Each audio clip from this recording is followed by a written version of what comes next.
The first of its kind basketball tournament is in full swing, and today I partner with DraftKings, and they have so many ways to get you in on the action. All right, right now, new customers who bet $5 can get bonus bets of $150 instantly. Download the DraftKings Sportsbook app and use my promo code TBC. Let me know which teams you're riding with in the comments. That's right, new customers can bet just $5 on any wager and get $150 in bonus bets. So make sure you download the DraftKings Sportsbook app and use promo code TBC.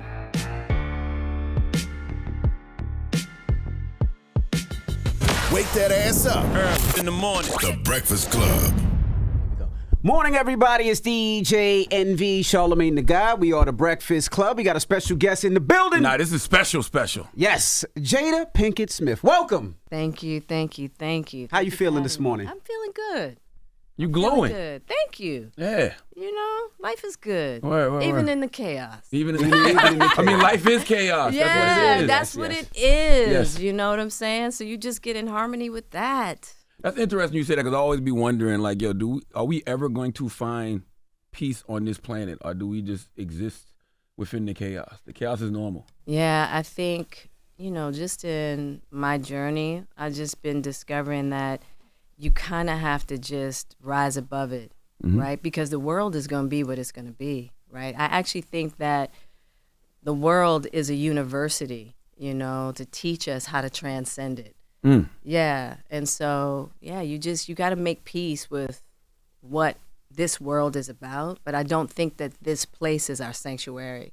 I actually think, ascending it and going into more of the spiritual places, and just kind of understanding, living your life from there within the world.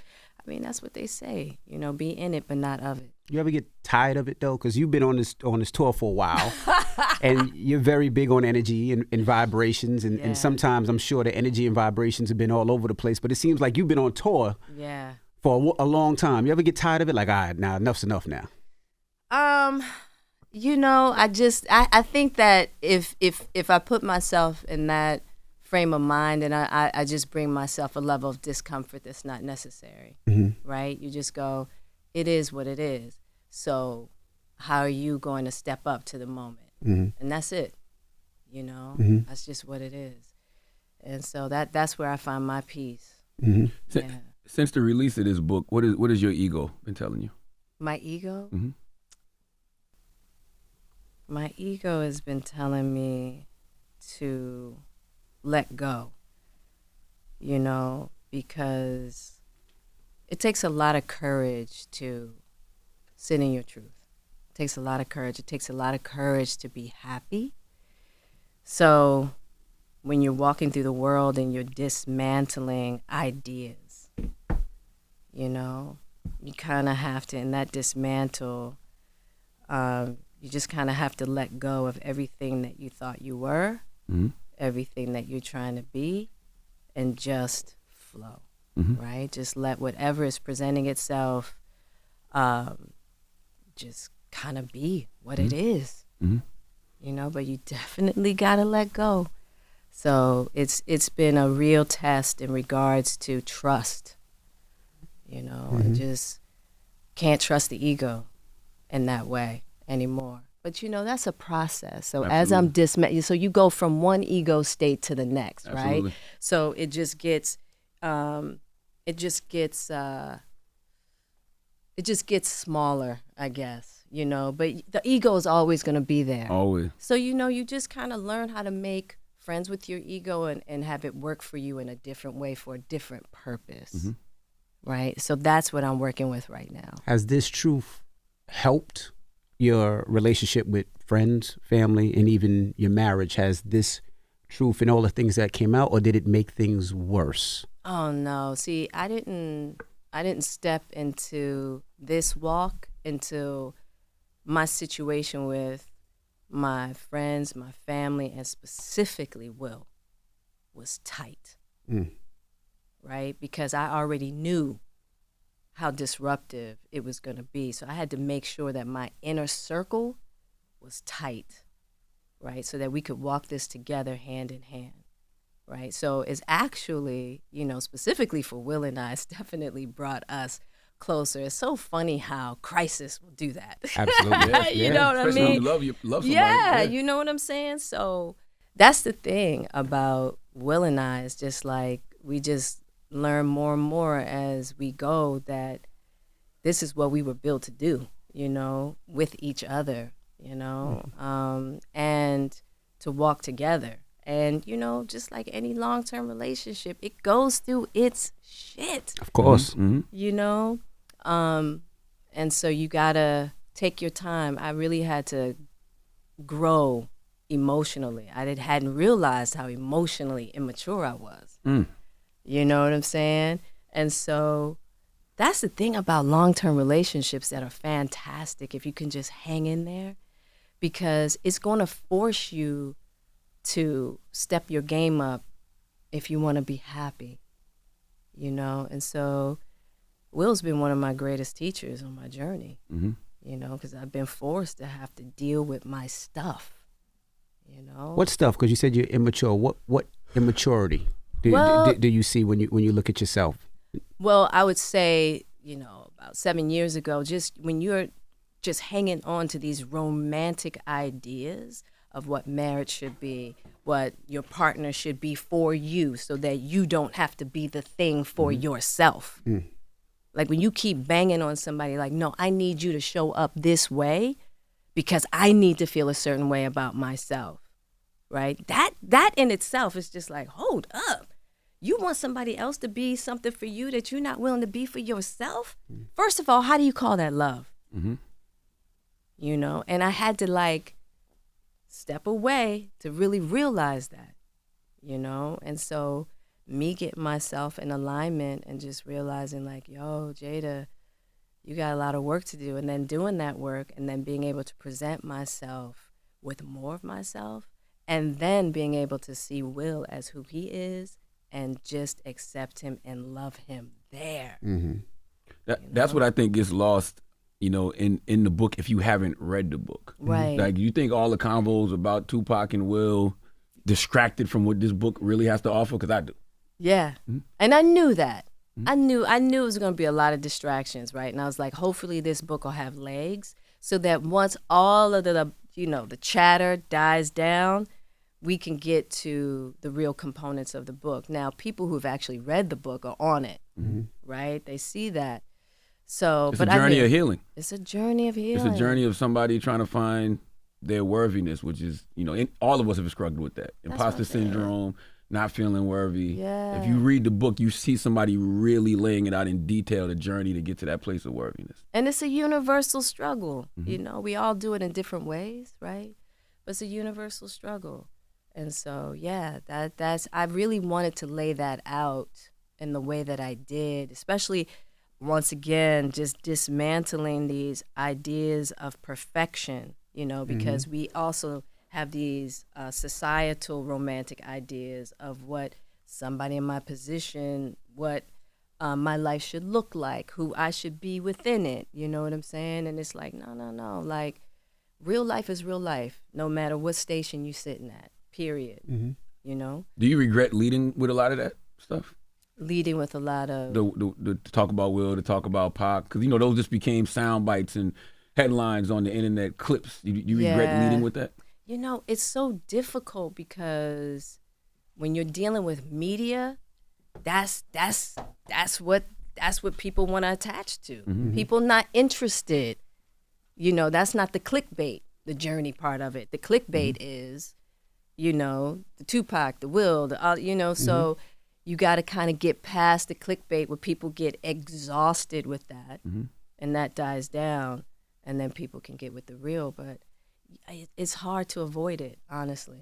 It's hard to avoid it. When did you get to a point where you knew that's what you needed, right? Because we look at your life and we see the wedding, we see the trips, we see all of that.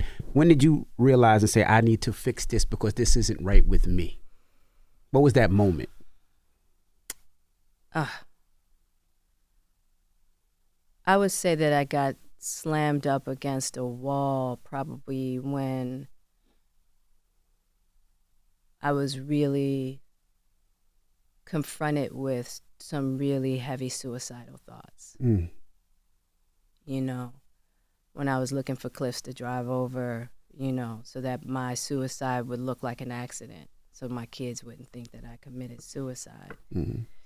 And I did a plant medicine journey.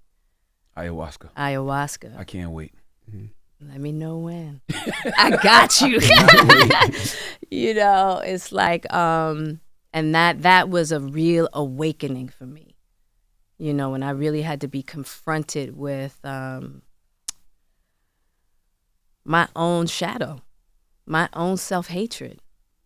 And it was so strong and it was so scary. I was like, whoa, I didn't even want to be with that. And I'm like, asking somebody else to contend with that, that was the first moment that I realized, oh, Jada, you got some stuff to deal with. And what got you to that point? Because most people would look on the outside and be like, she's rich, she's a movie star, she's dating another movie star, she has beautiful kids, your mom is still there. Like, it looks like to the outside, the life is perfect. So what in that perfect life on the outside made you feel imperfect or made you not feel like this is what I want? It was like dealing with the foundational wounds, right? I hadn't dealt with, and that's what most of us don't even know what our foundational wounds are. We don't even know we're foundationally wounded, right? And so it started in childhood. You got two parents who are addicts and you're not the priority, right? And then just the levels and just the trauma that gets built upon what that environment is like, right? And I thought that making it would heal it all. Success takes care of everything, right? And then it was like, okay, made it to Hollywood, that's not it. And then I met this fantastic guy and I was on this whirlwind of romance with Will, and I was like, he's gonna fix it. You know what I'm saying? He is the knight in shining armor. The savior prince. He's the savior prince. He's going to fix it. So it went from one false belief to the next. And I talk about trying to check all the boxes. It's like, checked all the fucking boxes. What is left? Right? And then having to realize, oh yeah, you're not dealing with your stuff. That's what's left. So it just goes to show that we can have all of these exterior things, but that's not the thing that's going to heal the soul. When I read your book, it makes me think all of that, and it makes me think of the quote, your happiness is your responsibility. If you expect others to make you happy, you will always be disappointed. Do you agree? Absolutely. People can assist in your happiness, but they can't make you happy. And I think a lot of times that we get caught up in those romantic ideas that other things, other people's circumstances can make us happy. And it just doesn't work that way. They can add to our happiness. If we have a foundational place within ourselves that can give us that happiness. It's interesting because, when we used to watch Red Table Talk, people would be like, who is Jada Pinkett? Yeah, take off the drug dealer coat, Jada. Is that a drug dealer coat? Giving drug dealer energy. Am I giving you drug dealer energy? I never, when I read that in the book, I was like, Jada Pinkett Smith was in the streets like that. But when you walked in, I'm like, oh, I see it. I see the little kingpin. Little kingpin. I'm sorry about that. 5 and 10. Yeah, I'm just trying to be comfortable. You know what I'm saying? You see how you threw kingpin on you? We ain't even throw a little bit. Threw kingpin on you. I see it. Sorry about that. But when people used to watch Red Table Talk, they used to be like, why is Jada Pinkett Smith an expert at anything? But in the book, you refer to yourself as, you said you're a pseudo guru. Yeah. You said it's in the Feeling the Rain chapter that you seem to often set yourself up to fall off the edge of high and mightydom. Yeah. But you admit at the time you didn't know shit. Yes. Like, why talk to yourself like that? Well, because it's the truth. Damn.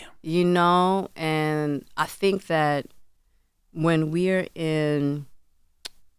really on that game of healing, like, the person that you got to be the most honest with is yourself. That's right. And a lot of times that could be the most difficult, when you really got to look at yourself and realize, where you thought you were something and now you realize that you ain't, And so, yeah, you just got to learn how to be deeply honest with yourself. Mm-hmm. And as I talk to myself that way, I can also hug myself in saying that, you know.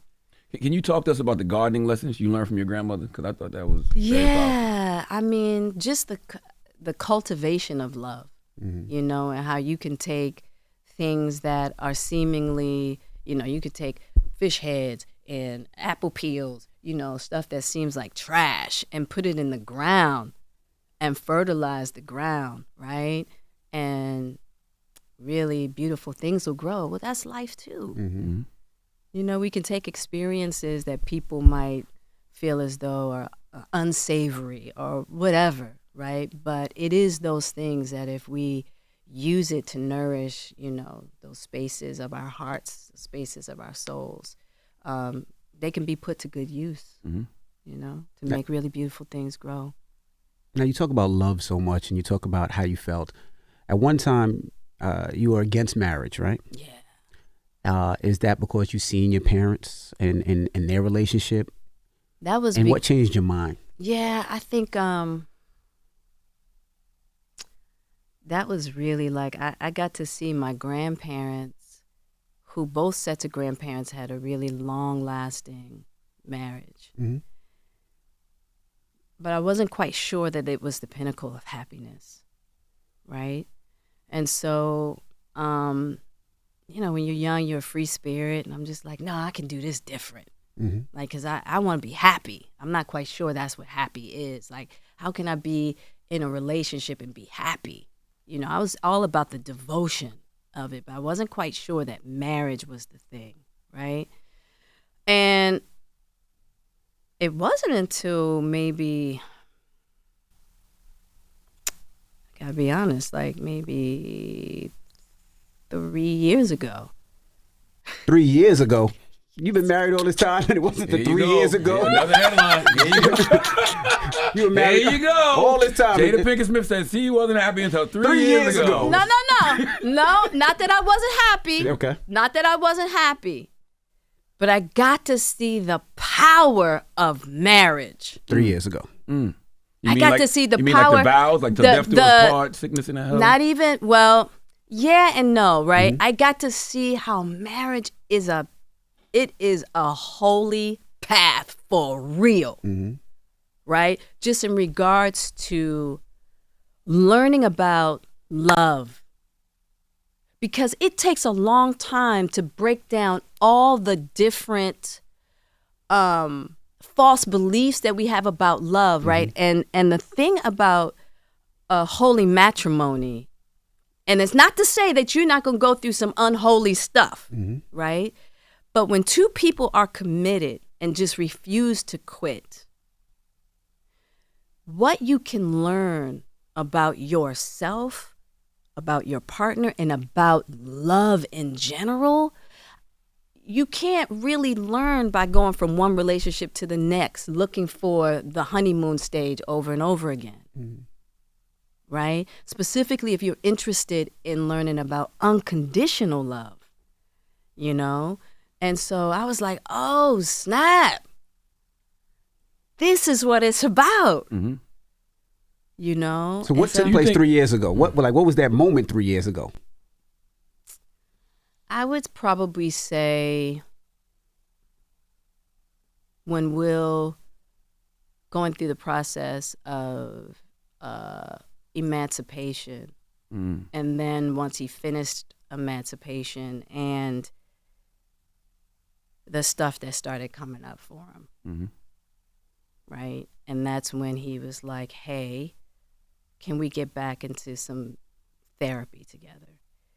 And the stuff that was coming up for him and the kind of conversations we were starting to have, I was like, okay, here we are. You know what I mean? I'm like, and everybody starts their journeys in different ways at different times, you know what I'm saying? But that's when I knew. I was like, okay. And then we went to the Oscars, and that whole thing happened. And I didn't even think twice about it when I saw what was happening. I was like, I'm not leaving this man's side. I'm not leaving this man's side. Do you think up until the point of 3 years ago, do you think y'all had just more of a trauma bond?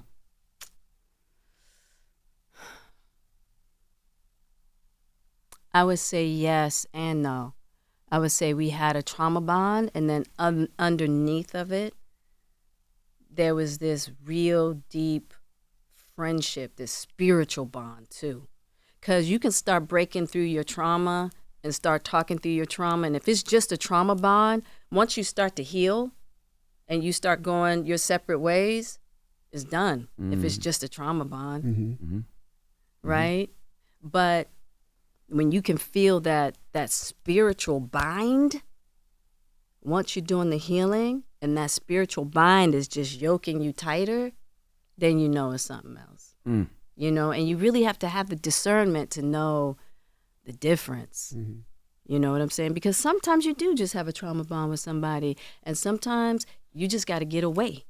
You know what I'm saying? And so you got to really like sit with yourself and have the discernment to know the difference. No, that's real, because sometimes you heal so much, you be like, man, you look around and be like, I don't like nobody. No, right, exactly. That's real talk. I don't like none of y'all. Yeah, straight up, because that's what we do. You know, it's like, and that's part of it too, you know, and that's part of why we have to have the courage, because innately, you know, once you start healing, a whole lot is going to change. That's right. What were your thoughts on people, right? And the reason I ask is, you know, one time, well, he still is, but Will Smith was America's sweetheart, right? Yeah. From the music industry to the movies, everybody loved Will. But after the Oscars, it seems like the world and even friends I've seen of y'all just changed and switched. So what was going through your mind frame there, and how did you deal with that? Yeah, you know, so going back to these ideas of romanticism, right? When we talk about those societal romanticisms, you want to believe that there's a reality in regards to perfection. You know, that there is a place of perfection in this world, right? And so I really understood like that dynamic, because I went through that personally within myself, dealing with having to look at the imperfect parts of myself and not liking it, and really being very disappointed, having to really look at the imperfections of my relationship and not liking that, and being really disappointed in fighting against wanting to believe that the romantic idea of marriage and life did not exist. So I completely understood when masses were just like upset, you know, that what they believed was not true. You know, there's no such thing as that. It doesn't mean that there's not beauty there, you know, but expecting someone to uphold this level of perfectionism, you know, and I understood. And so you have to allow people to go through their process, just like how I had to go through my process, you know, to get to the other side of that. But the real deal is that that Will is all of those things. Still. We all are. Yeah, you know, he's as beautiful as people believed him to be, but yet he also has, you know, his stuff too, like we all do, you know, but it doesn't make him any less of the beauty that, you know, he always wants to offer, and the laughter, you know. You say in the book that you and Will had pictures in your mind of what a happily married couple was, but your pictures didn't match. Do they ever, and do they now? Well, they do. You know, you can get to a place. So when you start to break down and dismantle all of your false beliefs, and you start to pare it all down to truth, and you two can look at each other, you know, in the darkness of the cave and in the brightness of the sunshine, and accept it all and everything in between. Yes.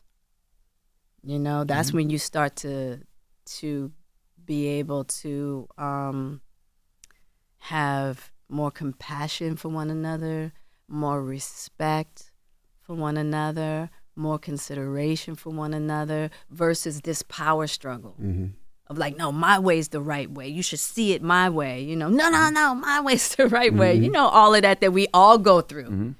And you start to see, oh man, there's this yin and yang balance that needs to happen. Both ways are right? So how do we integrate them? Yeah, because it's like the intention and goal is what should matter the most, right? Absolutely. Our intention is to have a happy marriage. Our goal is to have a happy marriage. So does it matter what you think about getting to that happiness or what he thinks, as long as y'all both are trying to be happy? That's it, right? But you got to break down the egos. Two individuals have to be willing to break down the egos. And because when the ego's in place, there's no room for love.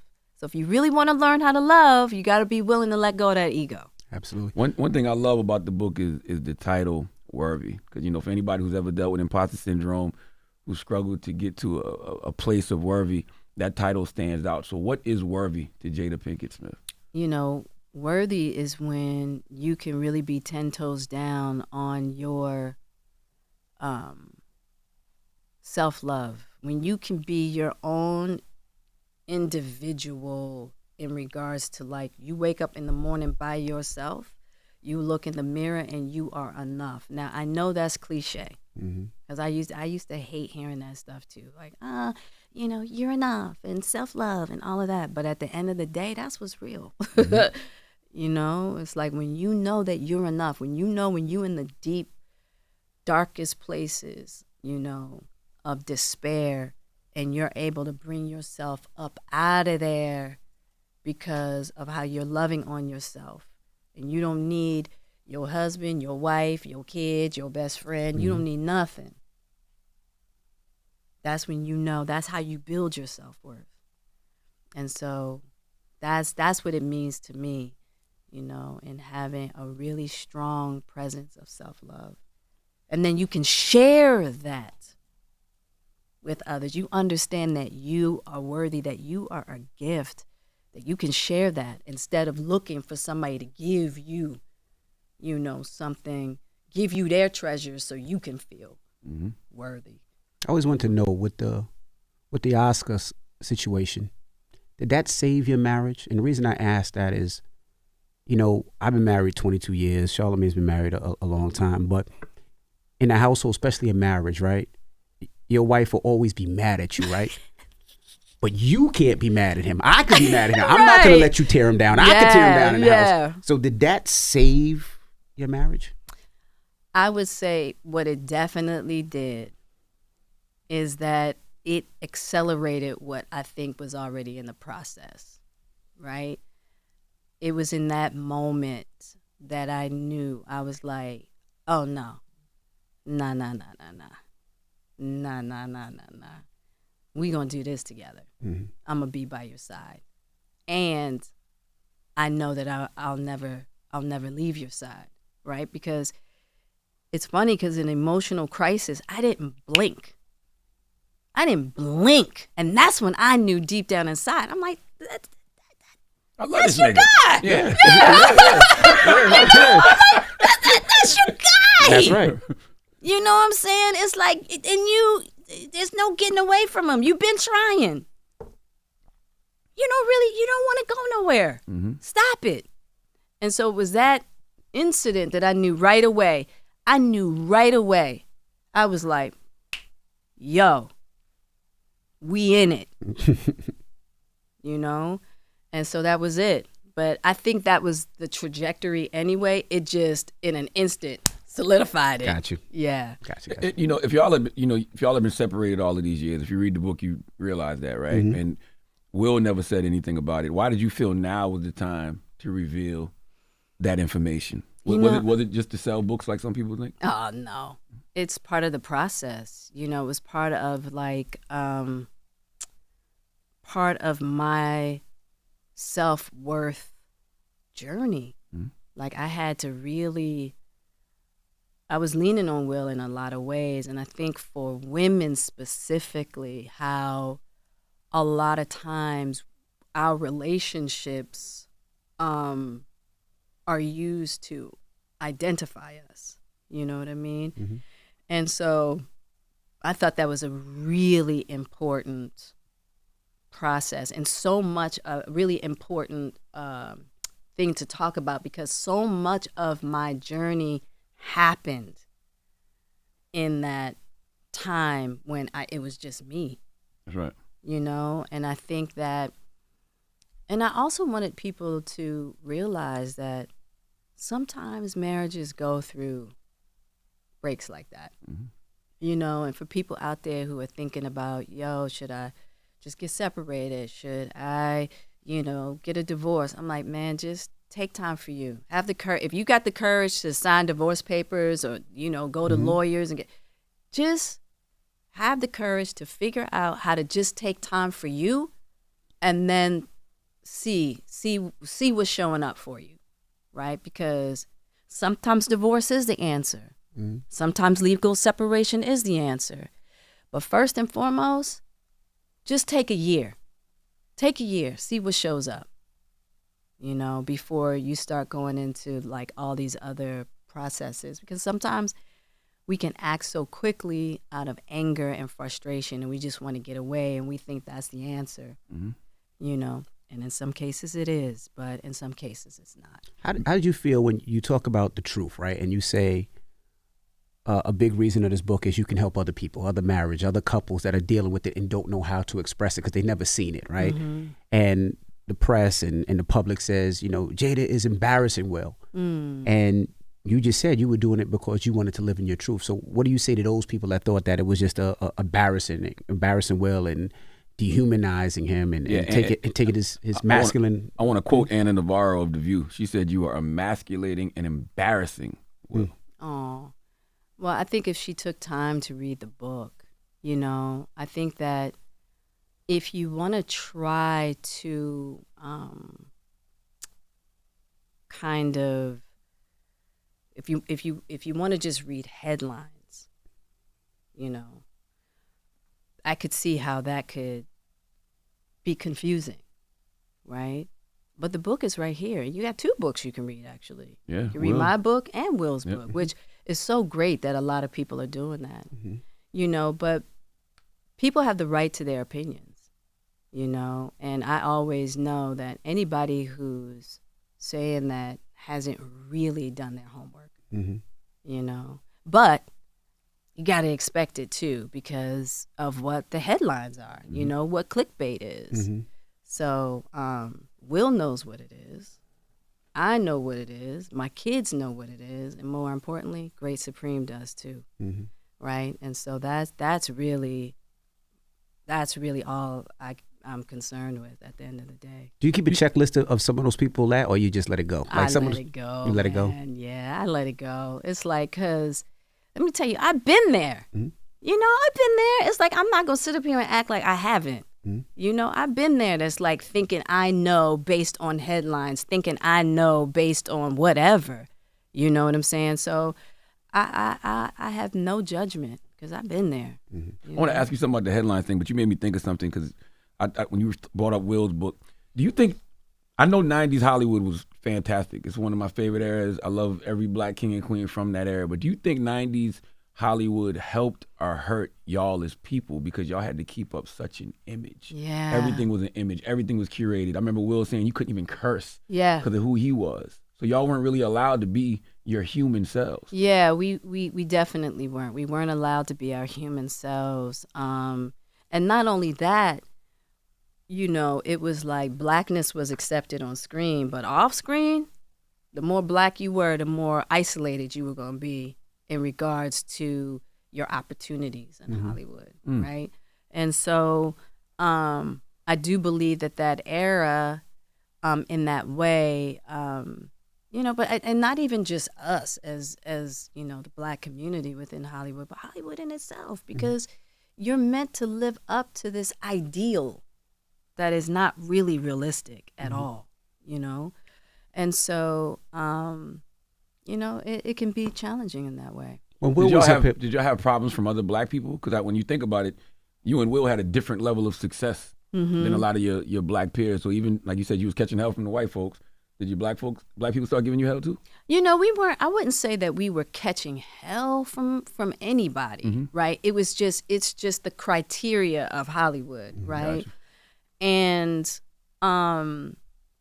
you know, I don't catching hell versus like what is simmering beneath, you know, because then you got the jealousy and you got the, you know, the envious, but that's all part of it as well. I don't think that's unique. When Will was up here, he talked about being insecure a little bit about Tupac. Did y'all ever have that conversation? Because as a man, when you're a little insecure, I almost feel like you play both sides. You want to be yourself, but you want to show that you're better than the person that's making him insecure. You're tougher than, or smarter than, or more romantic than, or a poet than, a better rapper than. Yeah. Did y'all ever have that conversation? I wouldn't say that we had conversations in that way. It was just like, you know, we came up in an era where it was so unusual for a man and a woman to be friends. Right? Yeah. I mean, really think about it. Like that's more of an open idea now, right? But just think, in our era, that was just like friends. They had to be dating. Yeah, like what? Right? And so I think for him, it was just like getting your mind around that, you know, and that the kind of friendship that we had, because we had such a, you know, tight friendship that, you know, was very impactful on my life. You know, so I think it was just getting the understanding around, you know, that Tupac and I could be friends, you know, and that he was a part of my life in that way. And so just, we had a lot of conversations around just those ideas. How did he get over that? I think he just realized that, and I really can't speak for Will. You should probably ask him when he comes back. But I think he just realized that that's what it was. You know what I mean? It was like, that's what it was. It's like, you know, that was that beautiful friendship. And I think once he as he got older, started having his own friendships with women, like, oh, that is possible. And how are you with that? Listen, I always told Will, you need some female friends. Did you? Yes, because I think men and women, I think men do need female friends and women need male friends. And I actually think men, once they have daughters. I got 4. And you got 4 daughters. Yeah, I got 4 too. And majority female friends. There you go. But I would, now, let me ask you a question. Would you say that having daughters helped you understand? Absolutely. And see, I think that's what happened to Will. I think once Willow came, you know, and then he started to realize a different relationship with the feminine, right? And then he realized, oh, wow, you know, you can have relationships with women that are non-sexual, or however y'all have to, you know, manage that in your own minds, right? But I think once Willow came, she was his teacher on that for sure. And so he was able to have female friends. I want to ask you about some of your male friends. What man do you think had more of an impact on your early life, Chet or Pac? Oh, man, they both did in different ways. They both did in different ways. Yeah, I mean, Chet taught me a whole lot. That was your plug, right? That was the plug. That was my dude, you know. Chet put me on in a big way, you know, and through him I learned a lot. Even lessons that I keep till this day, just being on the low, just, you know what I'm saying? And then Pac, you know, Pac taught me about Black Power, you know, and so many other things. But yeah, they both taught me so much in different ways. Where's Chet now? Chet is in LA. Okay. Yeah, Chet is in LA. I brought him out to LA. I heard he works for you or something. He works with me, yeah. Wow. Yeah. See?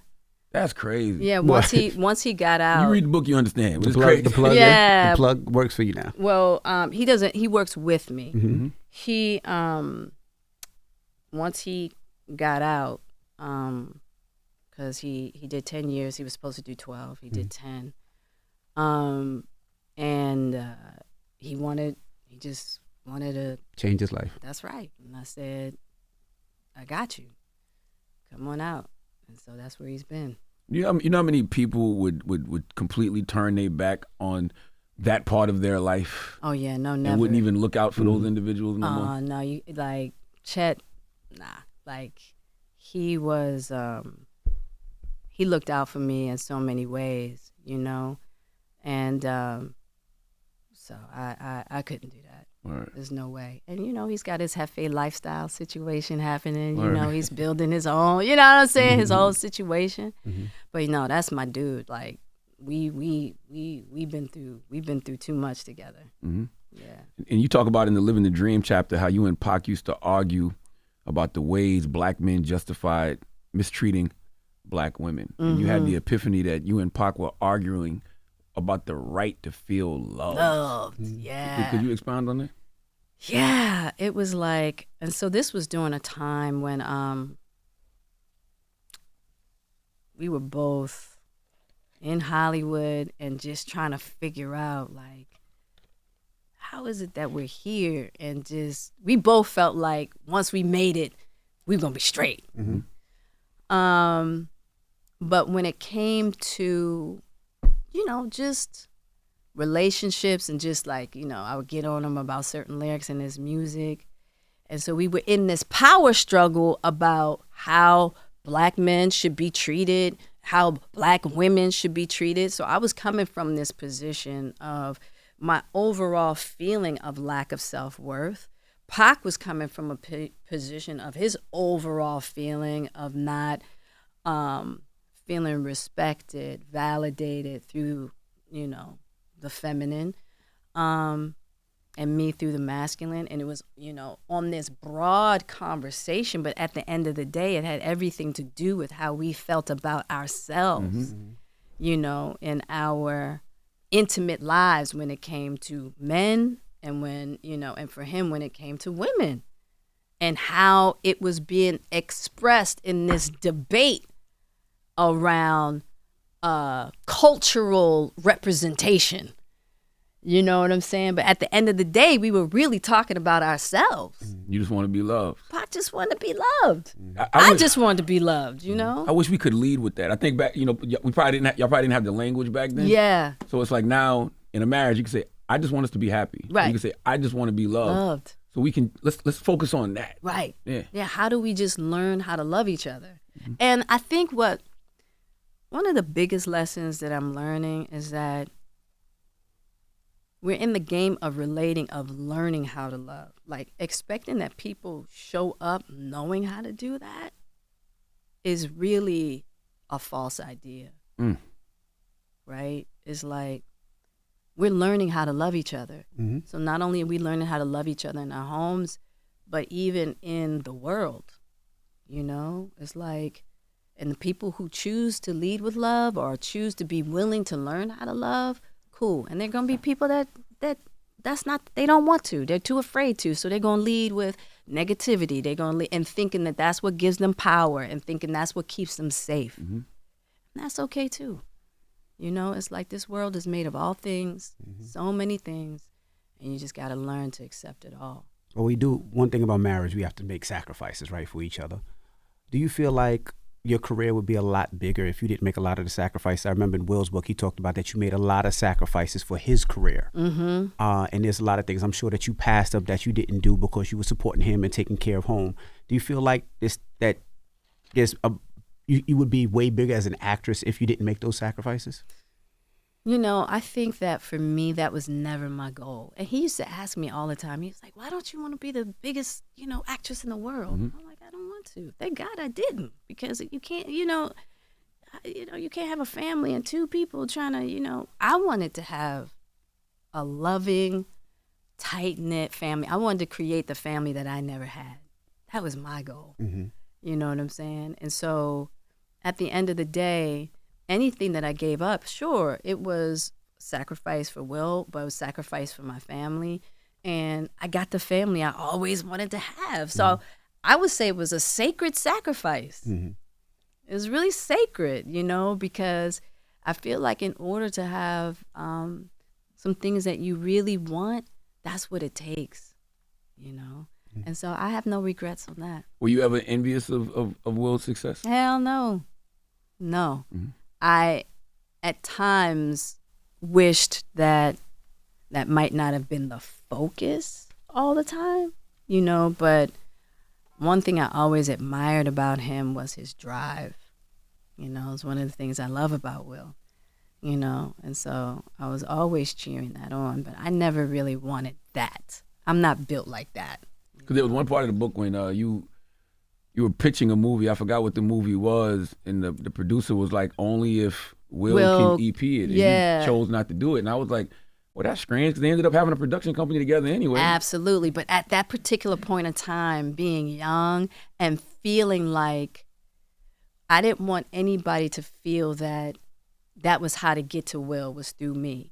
Gotcha. So if you let one person come in that makes that request and you say yes, that's going to open up the floodgates for everybody to think, oh, all you got to do is get with Jada and then Will's coming. Mm-hmm.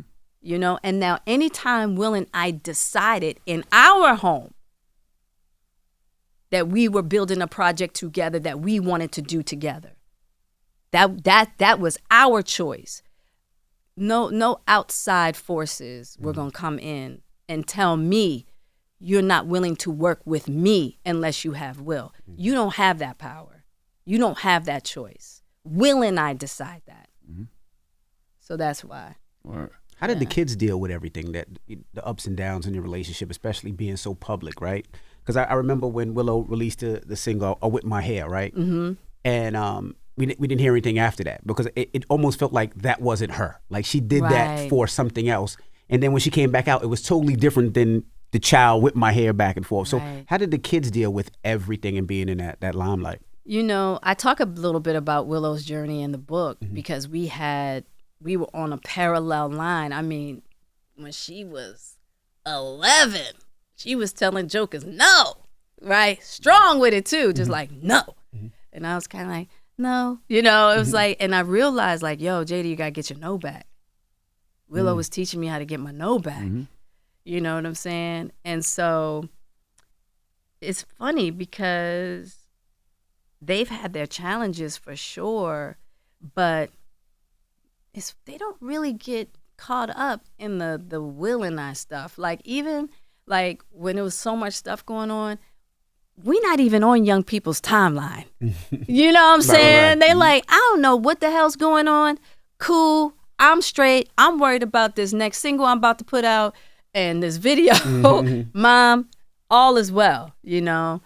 And as far as their own fame and dealing with their own stuff, they've really have had to learn how to navigate that. And I think part of that is just having come up in the social media world.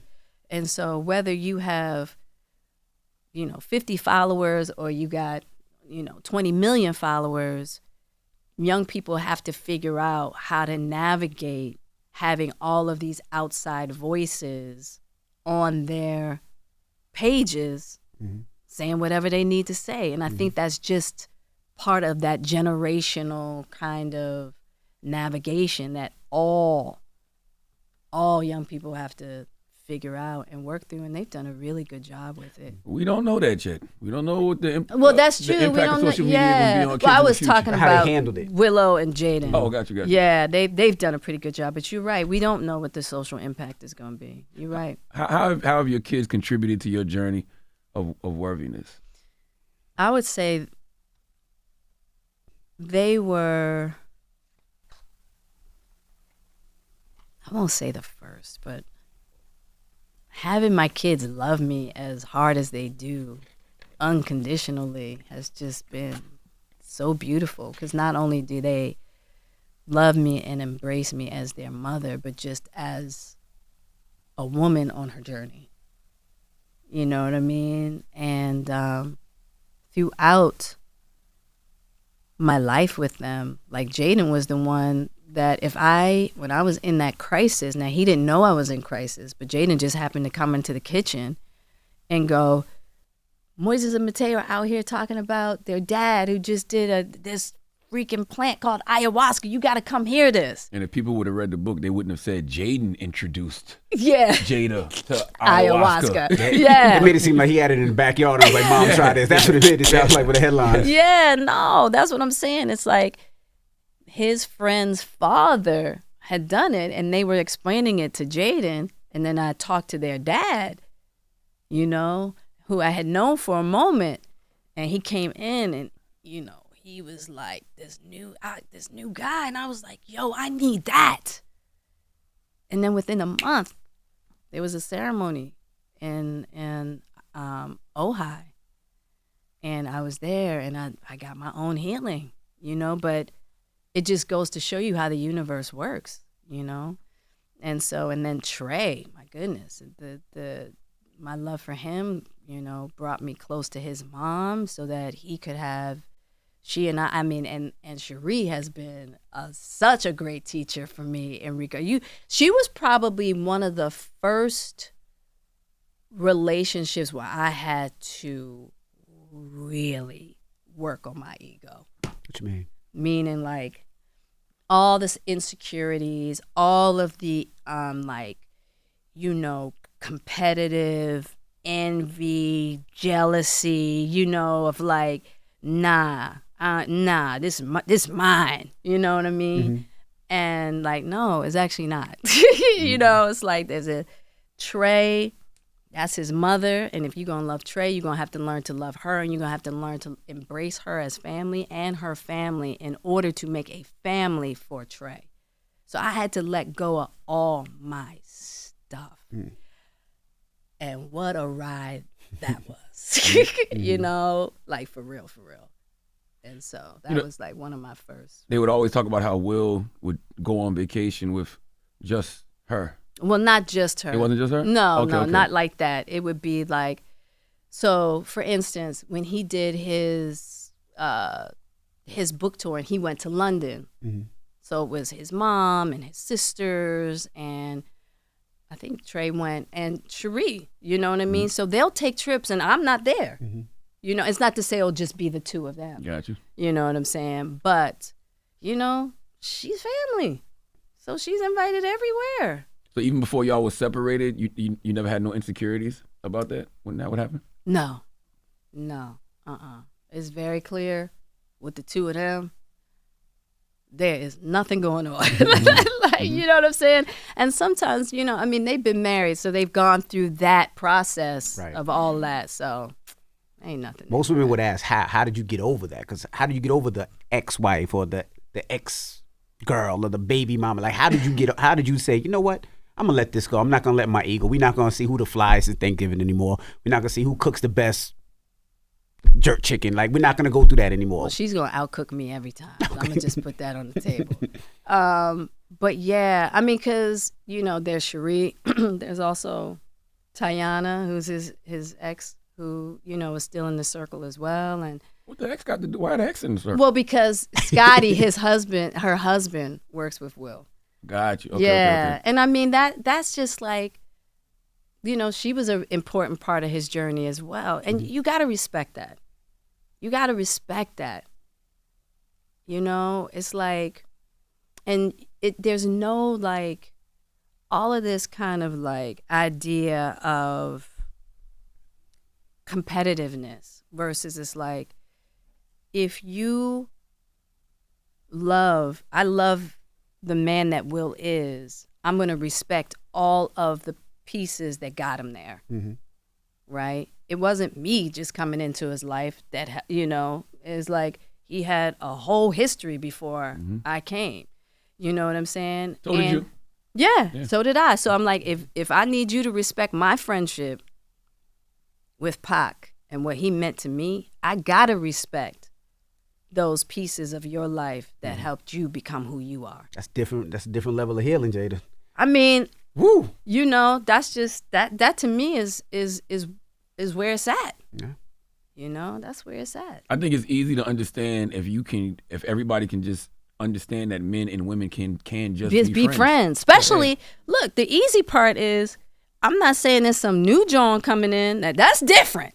See the Baltimore just come out on That it right was there? Philly. that was Philly. Yeah, that was Philly. You know what I'm saying? That's a different. different thing. So when you're talking about people that he already went through a process with, been in a relationship with, you know what I'm saying? That particular stage of that get down is done and over with. So there's a friendship left there.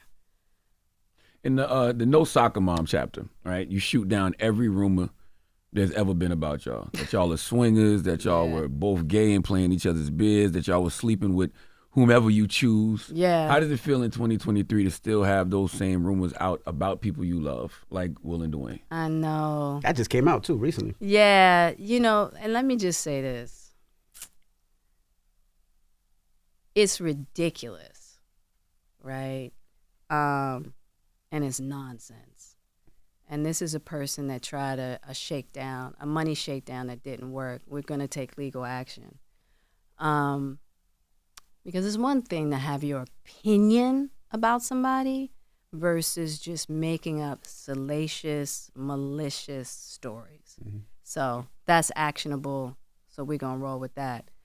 But yeah, Say, leave it alone. Don't go no further. Yeah. No. Nobody said anything. It's, so for me, unfortunately, it's part of it. You know what I mean? It's not true. We gonna take care of it, and that's that. How does so there was a money shakedown prior? Oh yeah, it was a money shakedown. They tried to extort you before? Well, it's based around this person's idea that they in some way were doing business around Will's book, and that they spent money or what have you, and that they needed to be compensated. So he already tried to do this money shakedown. Mm-hmm. Will was willing to give him a certain amount or what have you, and he didn't take it. So this whole situation is based on that.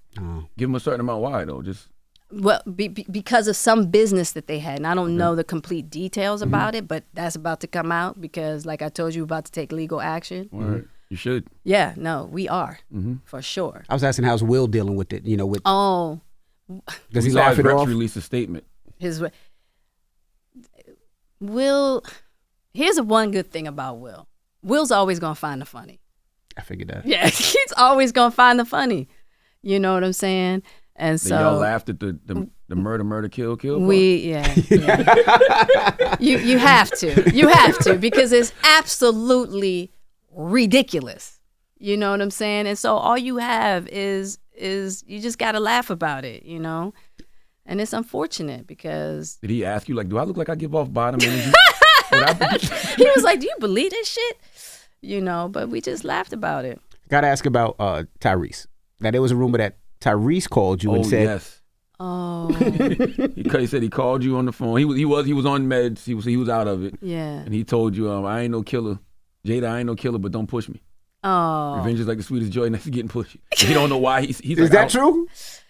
So Tyrese did call me for sure, and he was definitely in a state, and I was really concerned, and I'm just happy. Did he quote Tupac though?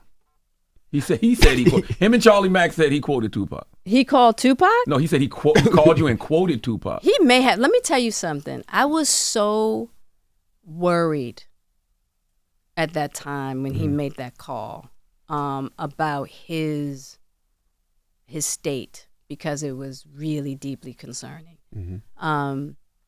That I couldn't even tell you exactly what happened because I'm trying to think about who I can get there, who can I get in the house, how can I get him help. Yeah, and so that I was a little panicked, to just make sure that he was okay and that nothing was going to happen. He wasn't going to hurt himself or anybody else. So that I don't even remember what he said. What he said. I want to talk about the book and a debate I had at dinner a couple weeks ago with some friends, because in the book you say that you and Will decided to separate in every way except legally. Yeah. And y'all would have complete transparency, no secrets about what y'all were doing and whom y'all were doing it with. Right. And the debate we were having was, well, early in the book, she said that they've never been in an open relationship, but isn't that an open relationship? Well, here's the difference between that. That's when you're in an open relationship and you are still intimate with each other, right? At that point, we went our separate ways. So it's as if we are divorced, separated, and just trying to figure out how we're going to go about it. But at that particular point in time, we were no longer relating in that way, right? Because for us, it was over. It was done. So if you're in an open relationship, that means that you are still in a relationship with one another. Romantically, some way, somehow, yeah. And you are okay with being with other people romantically. Like y'all was separated. We were separated. Like, done. Done. Why did you choose not to say August's name in the book? Really I felt like he's been through enough. You know what I mean? And I just wanted to be respectful in that manner. I really did. Do you feel like that's something that you need to heal, like that situation? I'm hoping at some point. You know, I'm definitely hoping at some point, for sure. Yeah. I wanted to ask you, too, if you pick a crew to run with in real life, would you choose between the cast of Set It Off or the cast of Girls? Set It Off. Oh, that's a hard one. Damn, Charlamagne, that's a hard one. Set It Off. They was riders. They were riders for sure. But you know, both crews, they got something real special. Yeah. I'm a plead the fifth on that. Plead the fifth. I only got two more questions. Like when you having these conversations now, how do you know, in your words, that this isn't the pseudo guru using rationale and borrowed wisdom to tell you what you want to hear? Because it sits so beautifully in my heart. Now, what I will say about that is that's why you got to always stay open. Because as we continue to grow and learn, you know, it's Bruce Lee said it best, be like water. You know what I mean? Because that's where I'm sitting right now. Who knows when I come back, if you know what it'll be then. Because we just got to stay open, we got to stay fluid. But for now, it's what speaks to me deeply. You know, and that's all we got, you know, for the moment. My last question, and it's a quote, right? And the quote is, other people's opinion of you, whether it's good or bad, should not be grounds in which you base your self-worth. Your value is inherent within you. What matters the most is whether you know you are worthy. That's right. So do you know you're worthy? Absolutely. And you know what? It really comes from, and I wanted to say this in regards to the question you asked about self-worth, really dealing with self-judgment. Like once we can cure our self-judgment in a certain manner, right? People's opinion about you can only affect you if you believe it. You know what I mean? Once you really know who you are, once you really know your self-worth, anything that anybody else has to say about you really can't affect you. You know? And so I know how much work it's taken for me to get to know myself. I can't expect anybody else to know me like that. You know what I mean? So I have to be willing and accept whatever opinions come my way. I get it. Absolutely. Yeah. All right. Well, Jada Pinkett Smith, ladies and gentlemen. That's right. Thank you for appreciate coming. you for joining us so much. Appreciated this conversation so much. Thank you. This was beautiful. The book Worthy is out right now. Make sure you get it, and thank you. Thank you. Don't be a stranger. No, I won't. All Not right. at all. It's The Breakfast Club. It's Jada Pinkett Smith. Wake that ass up. Early in the morning. The Breakfast Club.